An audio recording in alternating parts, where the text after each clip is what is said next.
How to change the year on Google Earth. Hello guys, this is Atticus and welcome back to App Hacks. In today's video, I'll teach you guys how you can change the year on Google Earth. So let us begin. First, make sure that your Google Earth is up to date. To do that, open up your App Store and search for Google Earth. After you search for Google Earth, open it up.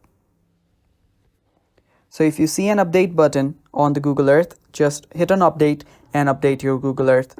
After doing that, open it up.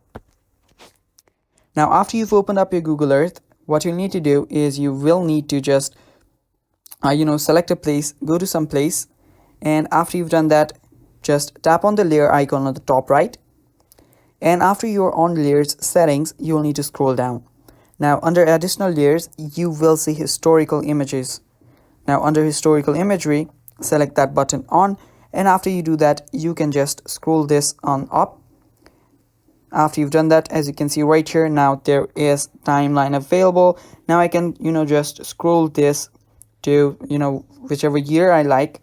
And after doing that, I can even change this like this from the buttons, and this will accordingly change the year on Google Earth. And that is how you do it, and that is how you change the year on Google Earth. Thanks for watching, guys. Stay tuned for more. I hope you guys found this video helpful. Thanks for watching. Bye-bye.